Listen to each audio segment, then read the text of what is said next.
Hello everybody and welcome back to LRN, where today we are reacting to the Mexico Grand Prix, and I have to say it wasn't the most exciting race that we've seen this year. I'm sure most of you would agree with that. I think we've probably all got one of those friends where they don't get F1, they don't understand why it's exciting, they don't understand how we get so into it. And if you have one of those friends and you happen to convince them that this was the race to give F1 another go, I feel sorry for you, because it definitely will not have changed their opinion. I think for a good, 50, 60 laps of it, we did not really have any action at all. We had, of course, the pit stops. We had the start of the race, and I think there was some really good action at the start of the race that we didn't really get to see, because obviously we had the moments with Verstappen, Russell and Hamilton. We had multiple replays of how they started the race and how they got past each other, with Hamilton moving down the inside around Russell, getting the better traction to come up behind Verstappen. So that was a really good move by Hamilton. So really enjoyed seeing that, and I thought, it really set Hamilton up for the race, and it was one of the best manoeuvres we saw for the Grand Prix, at least for a large stint of it. But I've got to call out the Aston Martins. They flew up from the back of the grid. We had Vettel and Stroll, I think, in 14th and 15th after starting way, way down at the back. So really, really good start from the Aston Martins that we just didn't get to see, because the TV directors didn't give us any footage of that, despite the multiple replays of everything that happened at the front. So that was a bit frustrating. We didn't get better views of the stuff going on behind the scenes, but I imagine that'll come out later on. Normally we get replays from F1 directly of all the good moves that we missed in the race, and it does turn out to be quite a few. But certainly based on the TV coverage of what we just saw, it was a bit of a procession in the end. I think we were all very hopeful that the strategies would play out, that the Red Bulls would have to stop twice, the Mercedes were going to stop once, and it would play out to maybe the Red Bulls having to chase down and overtake the Mercedes at the end of the race on the fresher tyres. That's sort of how I felt it was going to play out. That was my optimism, that's what we would see. But we turned out, of course, everyone, at least in terms of the top half of the table, went with the one-stop strategy, and it kind of played out to a damp squib, for at least in terms of the podium positions. Perez couldn't quite get into the DRS of Hamilton. He seemed to dip in that 1 second occasionally, but by the time the DRS detection zone came around, Perez was always outside of that 1 second. He clearly had a couple of times where he saved up all his battery power, and he suddenly went from 1.5 seconds behind to 1 second, 9/10, but he just couldn't quite sustain that level to actually get into the DRS zone, and therefore give him an opportunity to overtake Hamilton. So that didn't really come to anything either. Obviously a really good race from Verstappen, record-breaking win for Verstappen today, for the most race wins in a single season ever. Of course, this specific statistic is very caveated, because of course he goes ahead of Michael Schumacher with now 13 wins in a single season. But I have to say, we know that Michael Schumacher, of course, had a lot less races in any given season than Verstappen. I also don't think that, despite the dominance of Ferrari throughout the Schumacher years, that we ever saw this sort of, I guess that we did, but that it just feels so dominant at the moment with Red Bull, just every single race. And it's not even like he's fighting for it. It really is procession-like. So really, really difficult to get excited. I think even for Red Bull fans, yes, of course you want to see Verstappen win, but I'm sure you'd like to see him win in a hard-fought, overtaking, really edge-of-your-seat race. And in the end, we didn't even see Verstappen for most of it, because he was so far out in front that they didn't even need to give him any TV coverage, which, to be fair, is good to them. Normally we'd end up just following the leader for ages, even though they weren't doing anything. So at least we didn't have that this race, so that's a positive. But of course, as that takes nothing away from Verstappen. Like, he had a fantastic race, a fantastic drive. He made the tyres last. He had clearly got more pace on the mediums, because they were giving him instructions that if he wanted to give it a bit more, lean on them a bit more, that he could. So yeah, fantastic race by Verstappen. But of course, for us, the fans, it wasn't that much to shout home about, until, of course, the man himself, Daniel Ricciardo, our saviour. And what a race for him today. I just think, for most other drivers, it was pretty... Obviously, we had the incident between him and Tsunoda, and that was definitely something to note. And I think in terms of driver of the day, I thought that that was going to cost him driver of the day unless he could build up that 10 seconds to actually give him the position he finished in. And he did. He smashed it. He ended up finishing, obviously, ahead of the Alpines and giving McLaren a really much-needed result in a race that it really looked like Alpine were going to just extend their advantage over McLaren. Ricciardo saved the day. And it's not often we've said that for McLaren, that Ricciardo has been the saviour.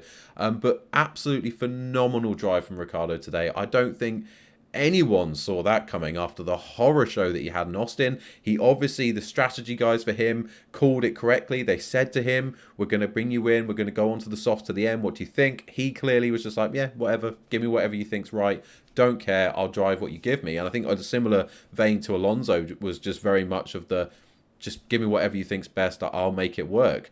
Fair play to Ricciardo to having that sort of calm, level-headed point of view. You could say that, of course, it's a bit, you could put it a different way and say that, you know, he doesn't care, he's just like, whatever, give me whatever you want, it's not like I'm fighting for anything. But I choose not to see it like that today, especially considering the drive that he put in on those softs. And he wasn't, you know, he still had them on for a decent amount of time, but he just absolutely flew on those soft tyres. And obviously he was on the softs versus other people on the mediums and the hards. But he, as I say, he didn't run them for a short amount of time. They were still barely aged. He kept the life in the tyre. He kept the speed in the tyre, despite at least what we saw earlier in the race was pretty big degradation of the tyres on the soft. So fair play to Danny Rick. I think he gave us the most excitement of anyone today in terms of the overtaking and the race as a whole. Danny Rick definitely putting on the show for us to remember this Mexico GP by, alongside the record-breaking win for Max Verstappen. I have to say, Max Verstappen this weekend causing a bit of grief. Obviously, for those of you who haven't seen it, essentially we had Ted Kravitz. Shout out to Ted Kravitz, absolutely love him.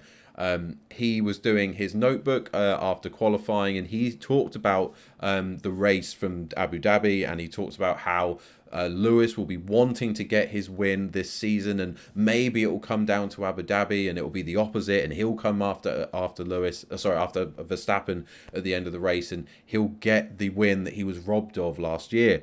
And Max took exception to the idea that Lewis was robbed of a race victory, and then decided to announce he'd be boycotting, along with Red Bull, boycotting Sky Sports News for the rest of the weekend. And it really, to me, tarnishes Max's weekend. I'm sorry, but what is such a joke from Max Verstappen to boycott Sky Sports News based on a fact. And I'm sorry, I don't care how much of a fan you are of Red Bull and Max Verstappen. We realise the FIA have admitted fault, that they did not carry out the rules and regulations as they should have been. And if they were carried out as they should have been, Lewis would have won that race, because the race would have finished behind a safety car. So whatever you think, on how much deserving you think he is of that championship, I'm not talking about the championship, I'm just talking about that race win. He was robbed because they manipulated the rules on the day to make sure the race didn't finish behind the safety car, and to make sure that Max and Lewis were fighting each other on that final lap of the race. And for those reasons, he was robbed of a race victory that, if the rules were followed to the letter, he would have been given, because as I said, it would have finished behind the safety car. So for him, Verstappen kind of needs to learn. I think Red Bull need to learn, to be honest, to handle Max better, and to sort of teach him in just dealing with these things in a mature manner. I mean, he has come a long way in the last couple of years. I think we have moved away from the really petulant guy that we saw a couple of years ago.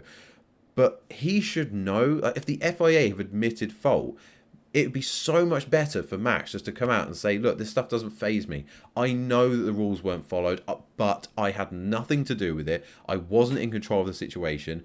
All I could do was drive the car to the best of my ability and deliver a race win that I was given an opportunity to have.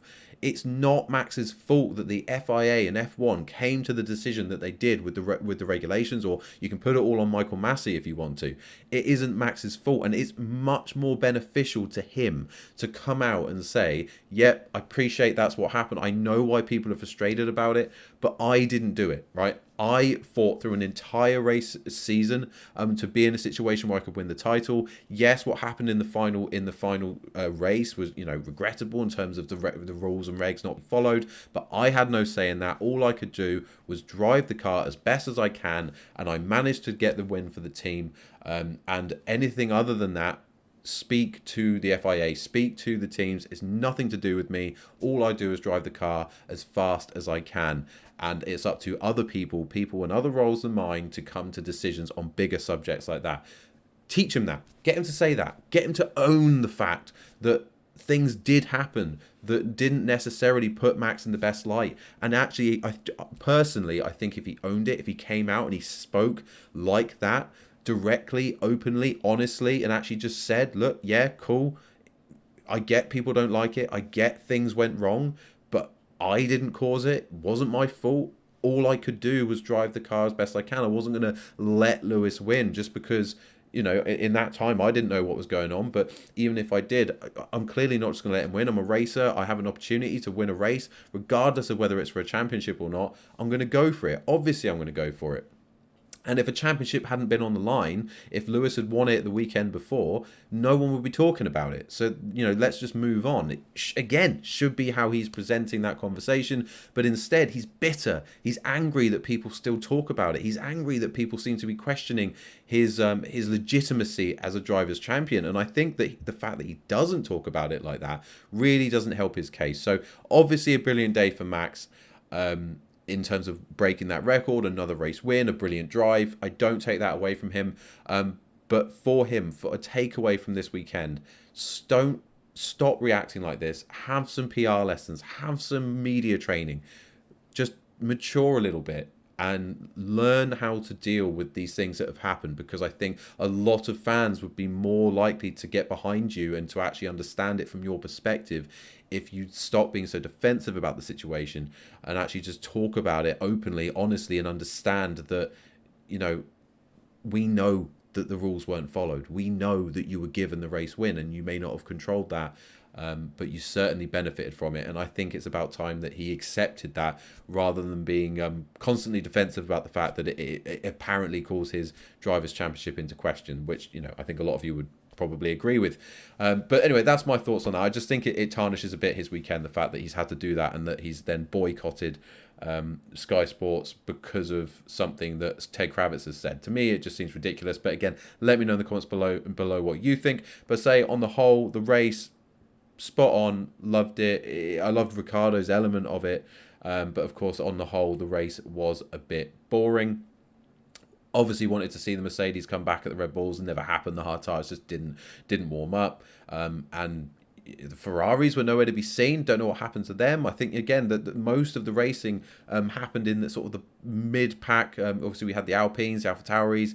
That move from Ricciardo on Tsunoda was bad. I think, it was clearly like he was so much pace on those soft tyres that he just got over eager. I think maybe he thought Tsunoda was going to give him the room, but there was no gap there. He definitely deserved the penalty. And another thing I want to call out, something that really annoyed me, was the Gasly move.